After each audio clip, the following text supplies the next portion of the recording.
Hi, I'm Aarti Maharaj, Deputy Editor of Corporate Secretary magazine. Welcome to a 4th annual Corporate Governance Awards. Tonight, we recognize governance professionals who have demonstrated excellence in the field of corporate governance. So, before we kick off tonight's event, let's hear what some of the nominees have to say.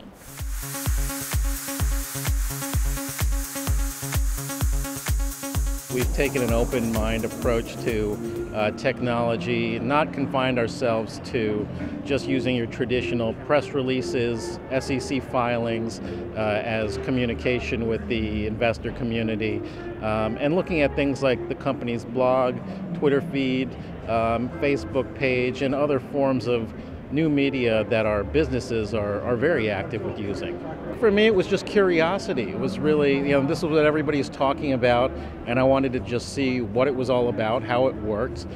So I started out on Facebook, really kind of getting in touch with people that I haven't been in touch with for a long time, and I gravitated to Twitter, thinking that it would be a really, social type outlet. And it ended up, I met a lot of people there who had common interest, and that common interest was corporate governance, and that's really where it went from there. Well, I think what we have done differently with technology that makes us very unique in our space is that we have been able to automate so many of our internal processes, and not just in the legal department, but in a variety of departments. And best of all, we've been able to develop the tools ourselves internally, and they're proprietary tools, and they've been designed to our specific needs, and it helps us get our jobs done much faster and more efficiently daily. I am a consumer of technology that I never dreamed was ever possible when I first graduated law school almost 25 years ago.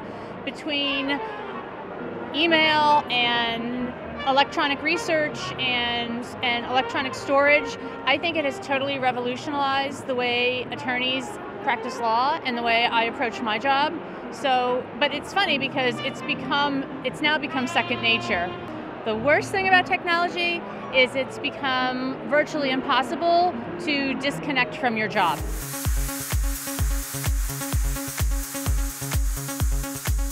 First, to be a really good governance professional, you have to believe in what your company is doing.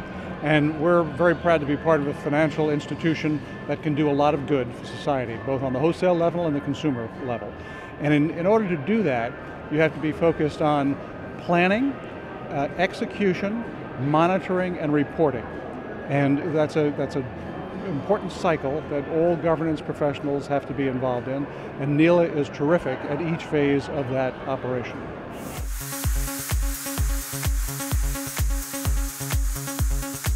Corporate Secretary at Mass Mutual, I think it's very important to try to motivate your team. Fortunately, I have a fantastic team working with me. I really don't need to be motivated too much, but I think given the current environment and all of the regulation and legislation out there related to governance, it's just been a very creative year. Everybody's excited and energized because we get to really analyze things and think about whether or not a particular piece of legislation or requirement under the SEC rules and regs would apply to us as a mutual company.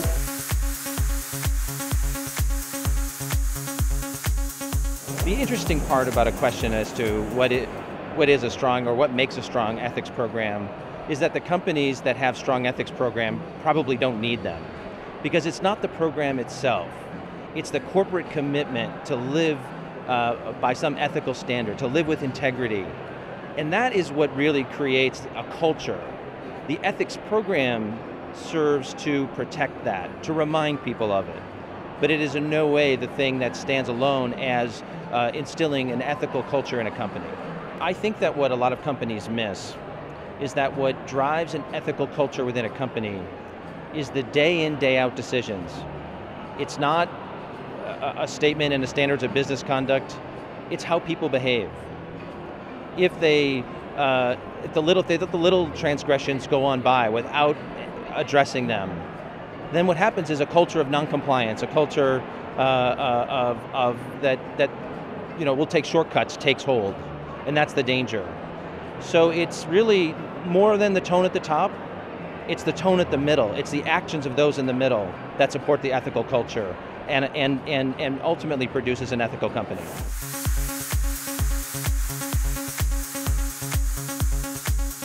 We're not a group, we're not just a department, we're a team. And I purposely keep the members of the team small and legal because we all work together. It makes everyone have more than one jobs. We have some specialties, but we always need to rely upon each other. And it's not just the team in legal. AES has a special culture where the legal people aren't simply required to police or say it's okay with legal. They truly act as a team with the other departments. And so at the end of the day, if my folks don't know the commercial and business aspects, they're not a part of the team. We are though, and that's why we're successful. Well, the challenges are, one, we're in 30 countries, okay? So we're looking at deals in Africa and South America, other parts of Latin America, California, Asia, all have different regulatory and political aspects to them. So those are all challenges. But what I always see as the biggest challenge, no matter where it is getting everybody on the same page. Getting everybody, the legal people, the HR people, the finance people, the treasury, and particularly the business people on the same page as the risks and benefits of any deal you're doing. And that means just don't ignore the risk. And it doesn't mean you can't take risks. You can take them, but everybody has to recognize them, see if you can mitigate them, and if you can't mitigate them, move forward, get the best deal you can. That's the biggest challenge I see.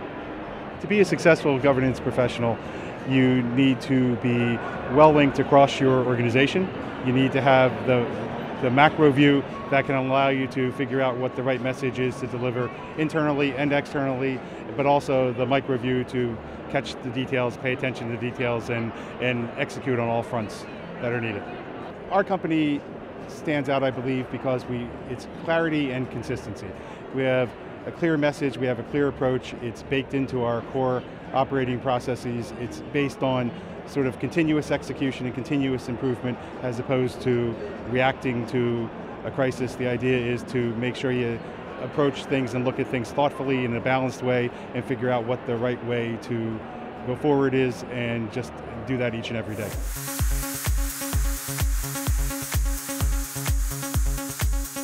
CSR should be part of the business. There needs to be a business perspective in everything that you're doing from a social responsibility perspective. You need to take into account the communities that you work in, these other stakeholders that may be interested in what the company's doing. It really is part of the business vision. If you can't make it part of the business vision, then it's really not going to be successful long term because you haven't wholly integrated it. So CSR plays an integral role at Best Buy to make sure that we're doing the right thing in the right way and that it has business results. At Best Buy, we've been on a journey to improve our corporate social responsibility disclosure over the past about 5 to 6 years.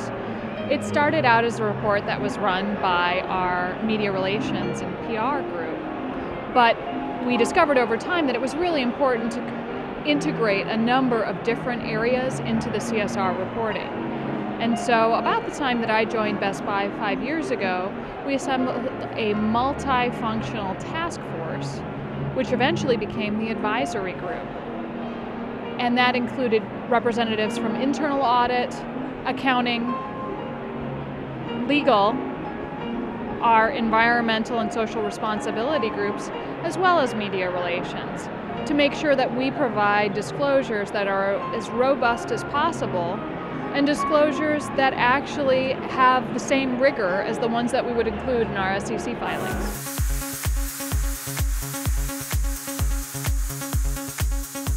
We have the best proxy. I mean, we have the best team, and by having the best team, we work together, and we all work together to see what's the best way to get the message out and to get a document that actually tells the story and can be read.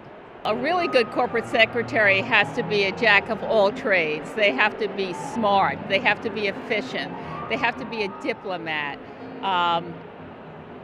They're just like, they have to be the best.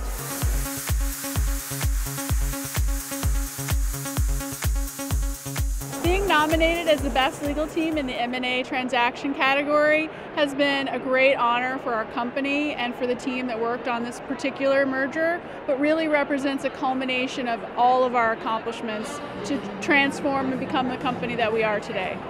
I'm not sure that we needed a lot of preparation to handle the merger. We've done a lot of deals in the recent years, and We work very cohesively together and very cooperatively. I'm just looking forward to talking to people and having a good time and seeing how the evening progresses. It's great that Corporate Secretary magazine brings this event together and causes a focus on these key attributes. It's really nice to bring the team together. You know, we don't care who wins or loses. It's just really nice to be here and build the camaraderie among the team, and we really appreciated it. It feels wonderful. We traveled from California, we brought some people here, and we're just really looking forward to it.